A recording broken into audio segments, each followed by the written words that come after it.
आज बेसिकली हम लोगों ने बच्चों बात करनी है about the replication of the viruses. कल हम लोगों ने बात कही थी कि स्ट्रक्चर कैसा होता है और एटिपिकल वायरस लाइक का एजेंट वगैरह क्या क्या होती हैं, कैसे काम करते हैं, उन सब के बारे में हम लोगों ने पढ़ा था। आज हम लोग बेसिकली पढ़ेंगे कि वायरसेस कैसे एक से दो, दो से चार या ज्यादा से ज्यादा कैसे कन्वर्ट होते हैं, यानी कि उनकी रेप्लिकेशन कैसे होती है।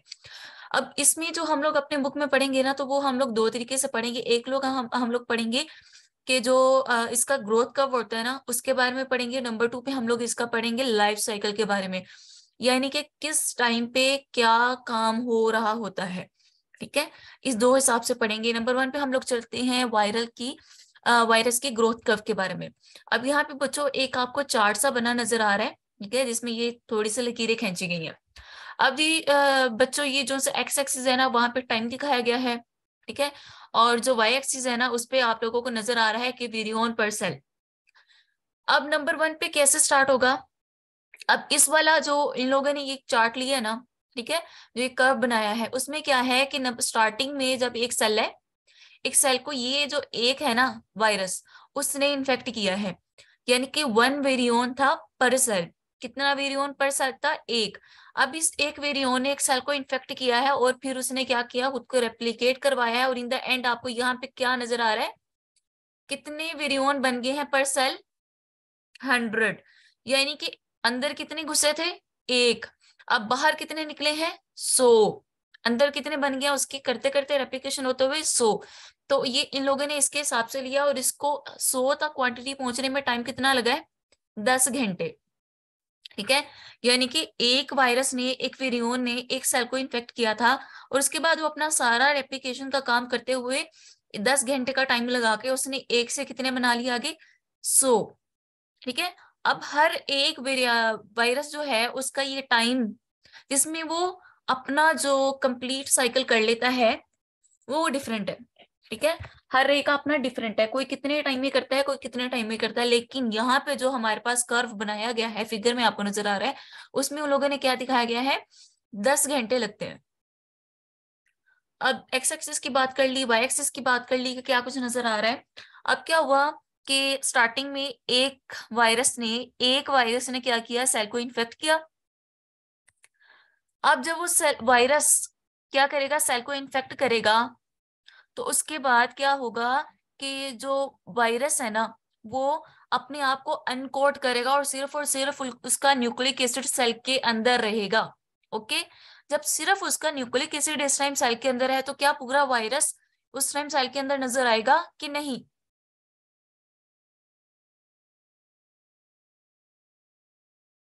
No ma'am. कभी भी नहीं नजर आएगा। ऑब्वियसली सिर्फ उसने अपने आप को अनकोड कर लिया है। वायरस का मतलब होता है कैप्सिड, उसके कैप्सिडर्स ने बना के जो मिलके जो कैप्सिड बन रहा है, उसके अंदर जो उसका जिनोम मटेरियल अगर इन्वेलप्ड है, तो उसके इर्द गिर्द इन्वेलप, यानी कि इसका मतलब होता है कि वो पूरा का पूरा एक वायरस होता है, कैप्सिड प्लस उसका क्या है, कोर। तो ये दोनों कोर उसका उसकी पूरा एक वायरस बना रहे होते हैं। लेकिन जब उसने खुद को अनकोड कर लिया, तो अब उसके सेल के अंदर क्या है कि वायरस आपको नजर नहीं आएगा, सिर्फ न्यूक्लिक एसिड ही होगा।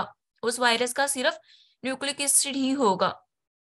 अब बच्चों जो इसका न्यूक्लिक एसिड है ना, वो सेल के अंदर मौजूद रहता है, और वो अपना जो भी उसने फंक्शन करने होते हैं वो परफॉर्म करता रहता है।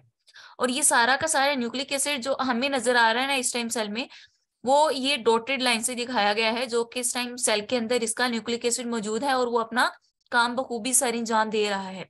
अब ये पीरियड क्या है, इस टाइम पे एक वायरस सेल के अंदर एंटर हुआ है, उसने सेल को इन्फेक्ट किया है, उसके बाद वो अनकोट हो गया है, और क्या है, वो सेल के अंदर इस टाइम पे नजर नहीं आ रहा। ठीक है, वो सेल के अंदर इस टाइम पे नजर नहीं आ रहा। अब वो टाइम पीरियड जिसके दौरान वायरस सेल के अंदर नहीं होता, नजर नहीं आ रहा होता, उस टाइम पीरियड को कहते हैं एक्लिप्स पीरियड। एक्लिप्स का मतलब क्या होता है? ग्रहण। तो यानी कि ग्रहण में भी हम लोगों को वो चीज नजर नहीं ना आ रही होती है, वो आर्जी तौर पे छुप जाती है। तो इसी तरह क्या है कि वायरस सेल के अंदर मौजूद तो है, वायरस ने इन्फेक्ट तो किया है, लेकिन वो अनकोट हो चुका है, उसका न्यूक्लिक एसिड अपना फंक्शन कर रहा है, और इस टाइम पे वायरस सेल के अंदर नजर नहीं आ रहा। तो क्या है, इस पीरियड को क्या बोलते हैं? Eclipse period. और जिस टाइम पे वायरस सेल के अंदर बनना शुरू हो जाएगा, और वायरस नजर आना शुरू हो जाएंगे तो उस टाइम पे एक्लिप्स पीरियड ऑब्वियसली एंड हो जाएगा। ठीक है, उस टाइम पे क्या हो जाएगा, एक्लिप्स पीरियड एंड हो जाएगा। उसके बाद राइज पीरियड स्टार्ट होगा, जिस दौरान क्या होगा कि जो हमारे पास मौजूद है वायरस का जितना भी मटेरियल बन गया है, उसका कैप्सिड, उसकी बाकी सारी प्रोटीन्स, उसका न्यूक्लिक एसिड रेप्लिकेट करके ज्यादा बन गया है, वो सारी चीजें आपस में असेंबल हो रही हैं और क्या कर रही हैं, वो वायरस बना रही हैं और ऐसा ऐसा वो वायरस की क्वांटिटी बढ़ती जा रही है। अब वो पीरियड जिसमें वायरस अपने आप को असेंबल करके पूरा का पूरा और आगे से ज्यादा में आगे से ज्यादा वायरस बनते जा रही है असेंबल होने के बाद, उस पीरियड को क्या, कौन सा पीरियड कहते हैं, राइज पीरियड। उस पीरियड को कहते हैं राइज पीरियड। अब जो एक और टर्म जो आपने यहाँ पे याद रखनी है वो है latent period.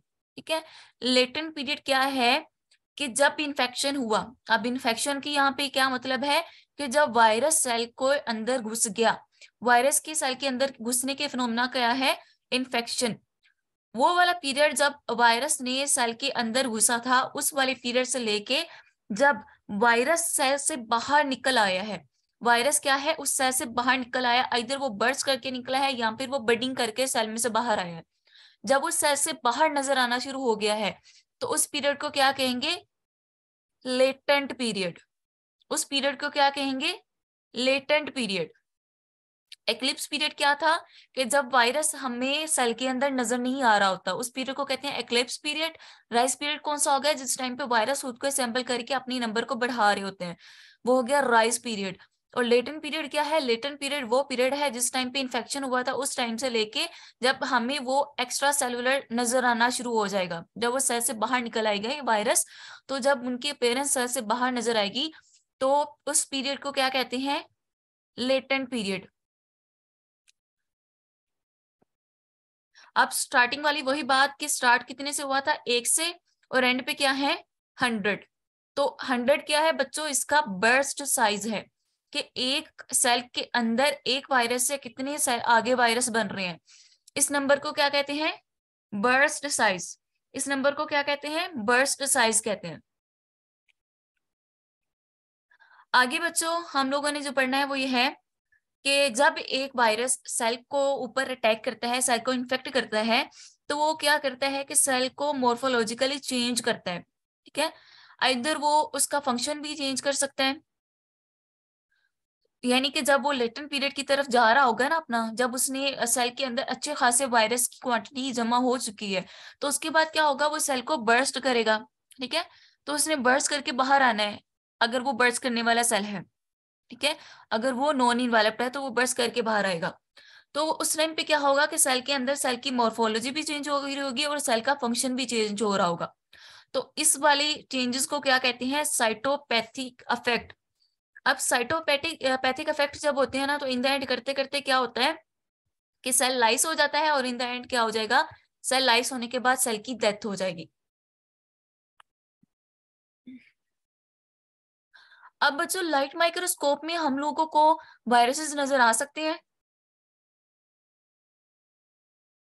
No ma'am. No ma'am. कभी भी नहीं नजर आ सकते। तो हम लोग ये साइटोपैथिक इफेक्ट इधर हम लोग देख सकते हैं कि सेल की मोर्फोलॉजी कैसी है और सेल के अंदर जो फंक्शन चल रहे हैं, जो जिससे हम लोगों के सेल के अपीयरेंस से पता चल रहा होता है कि इस टाइम इसका फंक्शन कैसा है। तो हम लोग वो चीज ऑब्जर्व करके लाइट माइक्रोस्कोप में उसकी मोर्फोलॉजी वगैरह को देख के इस चीज का देख सकते हैं कि इधर वायरस ने सेल को इन्फेक्ट किया है कि नहीं है किया है। और बच्चों ये साइटोपैथिक इफेक्ट किस तरीके के हैं, उस तरीके से हम लोग इस चीज को भी देख सकते हैं कि कौन से वाला वायरस हो सकता है। इस चीज का क्लू इस चीज से मिल भी सकता है। इसके अलावा बच्चों जो साइटोपैथिक इफेक्ट है ना, वो तमाम वायरसेस कोज नहीं करते हैं। कुछ वायरसेस हैं जो कि साइटोपैथिक इफेक्ट कोज करते हैं, और साइटोपैथिक इफेक्ट में क्या कुछ आ रहा था, फंक्शनल चेंजेस और मॉर्फोलॉजिकल चेंजेस। यहाँ पे हो गया हमारा वायरल ग्रोथ कर्व कंप्लीट। इसमें किसी को कोई मसला, नो मैम। पक्का सही है ना? जी मैम। No ma'am. जी मैम, नो मैम। मतलब मैम सही है, समझ आ गया। ओके, सही हो गया बच्चों, शाबाश। सही है, नहीं है। Specific events during the growth cycle, पहले हम लोगों ने पढ़ लिया क्या, ग्रोथ कर्व। अब हम लोग किसके बारे में पढ़ेंगे बच्चों? अब हम लोग पढ़ेंगे साइकिल के बारे में, ग्रोथ साइकिल के बारे में, यानी कि किस टाइम पे कौन से वाला काम हो रहा है, किस टाइम पे कौन से वाला काम हो रहा है। ये क्या होगा हमारे पास, ये हम लोग देखेंगे साइकिल में। एक मिनट बच्चों, मैं अटेंडेंस ले लूं।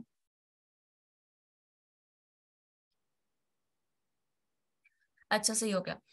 आगे दूसरी बात ये कि किस टाइम पे कौन सा वाला काम सेल के अंदर हो रहा होगा, ये क्या होंगे, हम ग्रोथ साइकिल में देखेंगे। तो इसको बिल्कुल सिंपल देखें ना, तो हम लोग नीचे जो चार्ट बना हुआ है ना छोटा सा, उसकी तरफ आते हैं। सबसे पहले बच्चों क्या हो रहा होता है कि एक वायरस आया, उस वो सेल की सरफेस के साथ बाइंड किया, अटैचमेंट हुई, और वो क्या करेगा, सेल के अंदर पेनिट्रेट कर जाएगा, सेल के अंदर घुस जाएगा। सेल के अंदर घुस जाने के बाद वो क्या करेगा, वायरस क्या करेगा, खुद को अनकोड करेगा, और सिर्फ वहां पे क्या रह जाएगा, वायरस का जीनोम रह जाएगा। अब इस जीनोम से क्या होगा कि अर्ली मैसेंजर आरएनए बनाया जाएगा, और इस अर्ली मैसेंजर आरएनए से अर्ली प्रोटीन बनाई जाएंगी। अब अर्ली प्रोटीन में बच्चों कौन सी प्रोटीन्स आएंगी, डिफरेंट तरह के एंजाइम्स आ जाएंगे। लाइक हमारे पास डीएनए पॉलीमरेज आ जाएगा, जो कि आगे फर्दर नए वायरसेस बनाने के लिए नया डीएनए बनाएगा, इस वाले डीएनए से, या आरएनए से बनाएगा, आरएनए से। यानी कि ये डीएनए आरएनए पॉलीमरेजेस वगैरह हो सकते हैं, जो कि हमारे पास डीएनए की रेप्लिकेशन वगैरह में आएंगे। तो जब ये अर्ली प्रोटीन्स बन जाएंगी बच्चों, तो क्या हो जाएगा, वायरल जीनोम की रेप्लिकेशन की जाएगी। अब नेक्स्ट में क्या किया जाएगा, लेट वायरल मैसेंजर आरएनए बनाया जाएगा, और लेट वायरल प्रोटीन बनाई जाएंगी। अब लेट वायरल प्रोटीन में कौन कौन सी प्रोटीन शामिल होंगी, वो जो कैप्सिड वगैरह की होती हैं, और जो कोटिंग वगैरह में आ रही होती है ना, वो सारी जो कि इसके असेंबली में इंपॉर्टेंट होती हैं। तो यानी कि सारी चीजें अंदर वाली तो बन चुकी हैं, न्यूक्लिक एसिड अंदर वाला बन चुका है ना, तो अब वो कैप्सिड वगैरह बना के उसको असेंबल करने की जरूरत है। तो ये लेट प्रोटीन में कौन सी वाली प्रोटीन शामिल होंगी, जो कि असेंबली वगैरह में इन्वॉल्व होती हैं। तो इन द एंड क्या किया जाएगा, उसको असेंबल करके वायरस सेल से रिलीज कर दिया जाएगा। ठीक है, ये बिल्कुल बेसिक लेवल पे अभी मैंने आपको बताया है कि क्या कुछ होता है। अब हम लोग ग्रोथ साइकिल को अगर देखें तो अर्ली इवेंट्स हो रहे हैं। ठीक है, अर्ली इवेंट्स हो रहे हैं जिसमें क्या हो रहा है, अटैचमेंट हो रही है, पेनिट्रेशन हो रही है, अनकोटिंग हो रही है। उसके बाद मिडिल इवेंट्स आ रहे हैं जिसमें बच्चों क्या हो रहा है, मैसेंजर आरएनए बन रहा है, और जो जीनोम है, न्यूक्लिक एसिड है, उसकी रेप्लिकेशन हो रही है। और उसके बाद क्या है, लेट इवेंट्स आ रहे हैं, यानी कि सबसे एंड वाले, जिसमें इसके जीनोम को और एज वेल एज की इसका जो कैप्सिड का कोट है, उसको आपस में उसको क्या किया जा रहा है, उसको असेंबल करके पूरा एक वायरस बना के उस वायरस को रिलीज किया जा रहा है इन द लेट इवेंट्स में। ठीक है, अब हम लोग इन सबकी अलग अलग से पढ़ेंगे वजाहतें। सबसे पहले हम लोग स्टार्ट करते हैं अटैचमेंट, पेनिट्रेशन और अनकोटिंग से। तो बच्चों स्टार्ट का से हो रहा है कि सबसे पहले एक आएगा वायरस, वो अटैच हो जाएगा सेल के साथ, डिफरेंट तरह की नॉन कोवलेंट बॉन्डिंग्स वगैरह बना के वो क्या करेगा, अपनी डिफरेंट प्रोटीन के जरिए से वायरस सेल का जो रिसेप्टर है ना, उनके साथ बाइंड कर जाएगा। अब ये कल भी हम लोगों ने बात कही थी कि कौन से वाले रिसेप्टर के साथ बाइंड करना है, ये चीज देखनी होती है। और एक तो ये हो गया कि सीपीसी किस वाली को इन्फेक्ट करना है। अब जरूरी तो नहीं है ना कि एक जो बंदर को इन्फेक्ट करने वाली वायरस है वो ह्यूमंस को भी इन्फेक्ट करें, और वो जो ह्यूमन को इन्फेक्ट कर रहे हैं वो बंदर के अंदर मौजूद भी हो तो वो इन्फेक्ट हो रहा हो। ठीक है, HIV के बारे में आपको पता है, हम लोगों ने पढ़ा हुआ है कि HIV चिंपैंजीज वगैरह जो गोरिल्लास वगैरह हैं उनके अंदर मौजूद होता है। ठीक है, लेकिन वो उनमें डिजीज कॉज नहीं कर रहा होता है, लेकिन वो ह्यूमन के अंदर डिजीज कॉज करता है। Do you know about this? Yes ma'am. Yes ma'am. ठीक है, तो यानी इसका मतलब क्या हुआ कि सीपीसी की रेंज भी होती है इसकी। एक होगी कि इसकी स्पेसिफिसिटी, कि ये कौन से वाले ऑर्गेनिज्म को अफेक्ट कर रहा है, किसको इन्फेक्ट कर रहा है। फॉर एग्जाम्पल वो प्राइमेट्स को इन्फेक्ट कर रहा है, सिर्फ ह्यूमंस को कर रहा है, और या फिर ह्यूमन के साथ अदर प्राइमेट्स को भी कर रहा है। ठीक है, या फिर वो vast variety of mammal cell को जो है स्पीशी है मेमल्स की, उनको इन्फेक्ट कर रहा है। तो ये डिपेंड करेगा कि उसके पास प्रोटीन कौन कौन सी है और रिसेप्टर कौन कौन से मौजूद हैं जो कि इसकी प्रोटीन के साथ बाइंड करते हैं। नंबर 2 पे ऑर्गन स्पेसिफिसिटी होगी बच्चों। ठीक है, कि वो हमारे पास क्या आ जाएगा कि किस ऑर्गन के पास कौन से वाला रिसेप्टर मौजूद है और वो किसको इन्फेक्ट करेगा। ये हम लोगों ने कल काफी डिटेल से बात की थी ऑर्गन स्पेसिफिसिटी की और साइज स्पेसिफिसिटी की। तो अब हम लोग आगे बात करते हैं कि कल हम लोगों ने एक और बात कही थी कि इन्वेलप्ड वायरसेस भी होते हैं, वो वायरस जिनके इर्द गिर्द क्या होता है, इन्वेलप होता है। तो वो कैसे सेल के अंदर एंटर होगी, वो ऐसे सेल के अंदर एंटर होंगे कि वो क्या करेंगे, सेल के साथ अपने इन्वेलप को, सेल की जो आउटर मेम्ब्रेन है ना उसके साथ अपनी जो इन्वेलप है ना उसको अटैच करवाएंगे, उसको फ्यूज करवाएंगे और फिर वो सेल के अंदर घुस जाएंगे। इस प्रोसेस को क्या कहते हैं, फ्यूजन। ठीक है। अब इस वाले प्रोसेस के रोकने के लिए, फ्यूजन को जब रोक दिया जाएगा, लेट्स सपोज अगर हम कोई ऐसी ड्रग दें जो कि फ्यूजन को रोक रही है, तो ऑब्वियसली जो वो वायरस है ना वो सेल के अंदर एंटर ही नहीं होगा। अच्छा बच्चों, इन्वेलप्ड वायरसेस की मैं बात कर रही थी, वो ये कि इन्वेलप्ड वायरसेस के इर्द गिर्द क्या होता है, लाइपोप्रोटीन का कोट होता है, या जो कि इन्वेलप होता है। इन्वेलप किसके, क्या चीज होती है, लाइपोप्रोटीन होती है। अब ये जो इन्वेलप्ड वायरसेस है ना बच्चों, वो सेल के अंदर कैसे घुसते हैं, फ्यूजन के प्रोसेस के थ्रू। अब ये प्रोसेस में हो क्या रहा होता है बेसिकली, कि जो इन्वेलप है ना इन वायरसेस का, वो जो सेल है जिसको इन्होंने इन्फेक्ट करना है उसके आउटर मेम्ब्रेन जो कि लाइपोप्रोटीन की है ऑब्वियसली, उसके साथ ये फ्यूज करते हैं, उसके साथ अटैच करते हैं। तो इस फ्यूजन के प्रोसेस को इन्वेलप और outer membrane of the cell के आपस में फ्यूज होने के प्रोसेस को कहते हैं फ्यूजन। क्या कहते हैं उसे, फ्यूजन। ओके हो गया। जी मैम। Yes ma'am. ओके, सही हो गया। अब अगर बच्चों, अगर हम लोग यहाँ पे फ्यूजन के प्रोसेस को रोक दें तो इन्वेलप्ड वायरसेस के इन्फेक्शन से बचा जा सकता है कि नहीं। यस। Yes ma'am. प्योर सलान यस बचे, मैम। जी मैम, बिल्कुल बचा जा सकता है। बिल्कुल बचा जा सकता है। और बच्चों ये ड्रग्स यूज भी की जा रही हैं कि हम लोग फ्यूजन के प्रोसेस को रोक दें तो इन्वेलप्ड वायरसेस क्या करेंगे, वो सेल को इन्फेक्ट ही नहीं कर पाएंगे। अब आगे क्या होगा कि एक जो सिंपल वायरस था वो सेल के अंदर एंटर हो रहा था, उसने अटैचमेंट करवा ली। अब वो सेल के अंदर पेनिट्रेट कैसे होगा, वो क्या करेगा, वो एक पिनोसिटिक वेसिकल बनाएगा, उस वेसिकल के अंदर वो घुस के क्या करेगा, सेल के अंदर चला जाएगा। अब जब वो इस वाले सेल के अंदर पहुंच गया तो इस पिनोसिटिक वेसिकल के अंदर ही खुद को अनकोड कर लेगा। ठीक है, इस पिनोसिटिक वेसिकल के अंदर ही खुद को अनकोड करेगा, और अनकोटिंग को फेवर कर रहा होता है पिनोसिटिक वेसिकल के अंदर मौजूद low pH. MCQ point of view से अच्छी बात आ गई कि जो लो पीएच है ना वो अनकोटिंग में क्या कर रही होती है, मदद दे रही होती है। अब इसके बाद क्या हो जाएगा कि जो कोर है ना वायरस की, जिसमें न्यूक्लिक एसिड मौजूद है, वो करते कराते क्या करेगी, इधर वेसिकल रप्चर हो जाए या फिर वो जो मेम्ब्रेन है उसके साथ ये वेसिकल की जो मेम्ब्रेन है वो फ्यूज हो जाए, और क्या करेगा, वो कोर को यहाँ से रिलीज कर दे साइटोप्लाज्म के अंदर। तो क्या हो जाएगा, जो न्यूक्लिक एसिड है ना वो कहाँ पे आ जाएगा, साइटोप्लाज्म के अंदर आ जाएगा। यानी कि अब हम करते करते कहाँ तक पहुंच चुके हैं, अटैचमेंट हुई, पेनिट्रेशन हुई, अनकोटिंग हो गई है, और उसके बाद अब हमारा जो न्यूक्लिक एसिड है ना कोर के अंदर मौजूद, वो कहाँ पे आ गया है, साइटोप्लाज्म के अंदर। इतना सबके लिए क्लियर है। Yes ma'am. अच्छा बच्चों, हम लोग पीछे बात कर रहे थे कि कौन से वाले रिसेप्टर के साथ कौन से वाला वायरस बाइंड करेगा, यानी कि रिसेप्टर की स्पेसिफिसिटी, ऑर्गन की स्पेसिफिसिटी, सेल की स्पेसिफिसिटी और एज वेल एज स्पीशी की स्पेसिफिसिटी। अपने वायरस के हवाले से ये सारी की सारी स्पेसिफिसिटी याद रखनी है। अब ये जो रिसेप्टर के साथ ये जो वायरसेस आके बाइंड कर रहे हैं, क्या ये रिसेप्टर अल्लाह ताला ने हमारी बॉडी में सिर्फ इसलिए बनाए हैं कि फलां टाइम पे फलां वाला वायरस इस बंदे के अंदर घुसना है, तो उस टाइम पे ये रिसेप्टर जो है ना वो वाला वायरस यूज करेगा और फिर वो वायरस अंदर घुस जाएगा। आपको क्या लगता है, ऐसा होगा।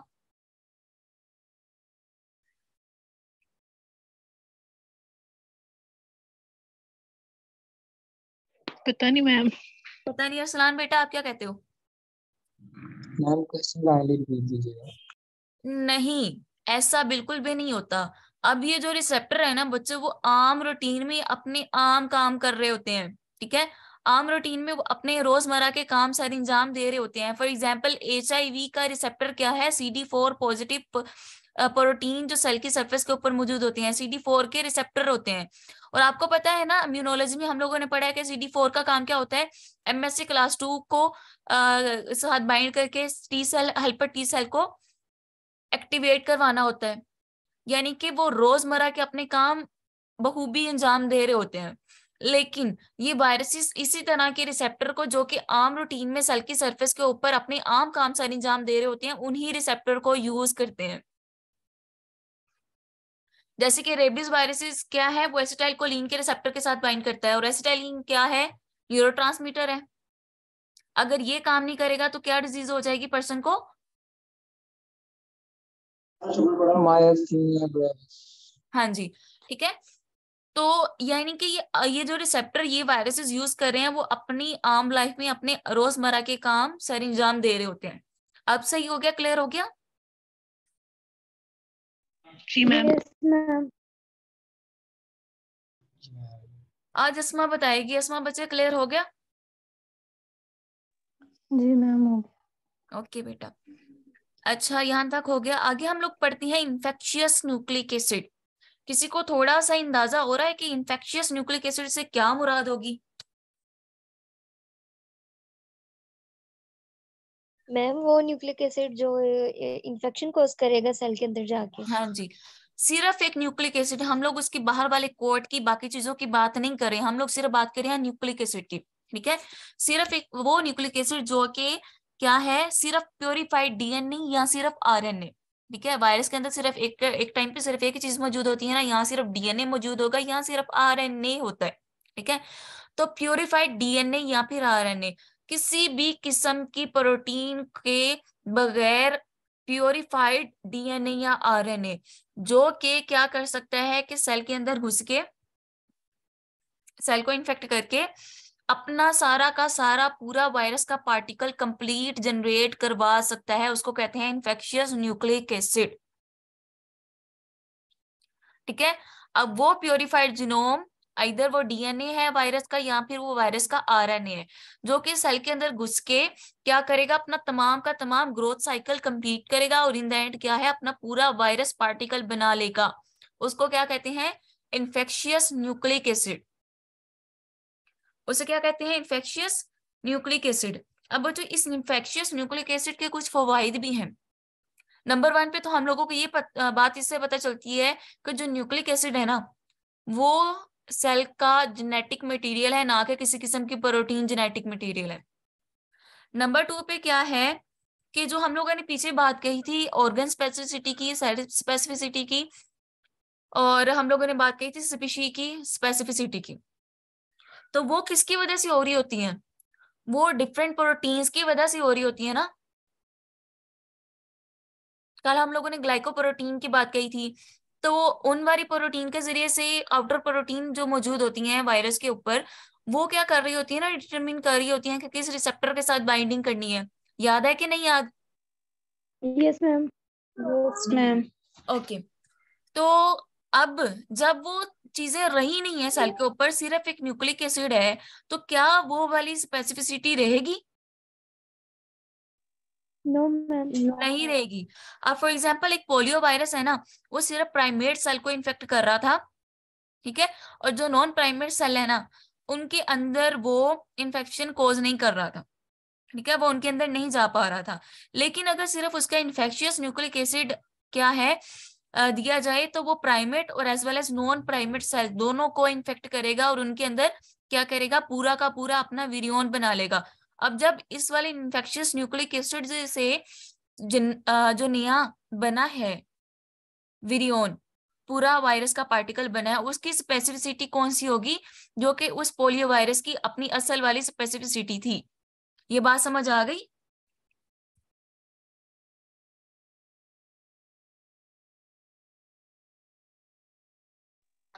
मैम रिपीट कर मैम दोबारा बता दे, समझ नहीं आई। ओके बच्चे, मैंने बात कही है कि एक सिर्फ न्यूक्लिक एसिड है। पहले बात करें कि एक पोलियो वायरस है। अब पोलियो वायरस था ना, जो उसकी जो आउटर मेम्ब्रेन थी ना, वो उसकी स्पेसिफिसिटी बना रही थी सिर्फ ये कि वो सिर्फ प्राइमेट सेल को इन्फेक्ट कर सकें। ठीक है, और नॉन प्राइमेट सेल को वो इन्फेक्ट ना कर सकें। कौन बना रही थी ये specificity? Outer membrane, outer proteins of the virus. ये बात क्लियर है? Yes ma'am. Yes ma'am. इतनी क्लियर जी है? मैम। ठीक हो गया। आगे ये बात कर रही हूँ कि न्यूक्लिक एसिड के पास किसी किस्म की कोई प्रोटीन मौजूद है, आउटर प्रोटीन, जो कि स्पेसिफिसिटी को डिफाइन करे? No No, ma'am ma'am. नहीं मौजूद है। यानी कि ये प्राइमेट सेल और as well as non primate cell दोनों के अंदर एंटर होके दोनों के अंदर क्या करेगा, अपना लाइफ साइकिल कंप्लीट करेगा, अपना ग्रोथ साइकिल क्या करेगा, कंप्लीट करेगा। ऐसा ही होगा ना? Yes, ma'am. यस मैम इतनी समझ आ गई? जी मैम अब अगर बच्चों इसके बाद क्या है कि अब जब ये nucleic acid infectious nucleic acid था ना, यानी कि इस न्यूक्लिक एसिड से आगे कंप्लीट जो था वायरस का पार्टिकल वो बन रहा था। ठीक है, इन्फेक्शियस न्यूक्लिक एसिड था मतलब ये कि इससे कंप्लीट एक पूरा का पूरा हमारे पास वायरस का पार्टिकल बन जाएगा। अब जब बच्चों इस इन्फेक्शियस न्यूक्लिक एसिड से आगे पूरा का पूरा बन जाएगा वायरस, तो इस वायरस की स्पेसिफिसिटी अब होगी क्योंकि ये पूरा वायरस बना और इसकी सरफेस के ऊपर इसकी आउटर प्रोटीन्स मौजूद हैं। तो ये किसको इन्फेक्ट करेगा, सिर्फ प्राइमेट सेल को, और नॉन प्राइमेट सेल के अंदर ये नहीं घुस पाएगा, वहां पे अपना ग्रोथ साइकिल कंप्लीट नहीं कर पाएगा, वहां पे अपना ग्रोथ साइकिल चला ही नहीं पाएगा। अब आ गई है समझ? Yes, जी मैम ma'am. आ गई है। चले, अच्छी बात है। आगे तमाम के तमाम जो प्योरीफाइड न्यूक्लिक एसिड होते हैं ना, वो इन्फेक्शियस नहीं होते हैं, सिर्फ कुछ ही होते हैं जो इन्फेक्शियस होते हैं। वो क्यों होते हैं वो इंशाल्लाह हम लोग आगे बढ़ते हैं। इतना हो गया क्लियर? और बच्चों मैं अभी के लिए क्या कर रही हूँ, मीटिंग को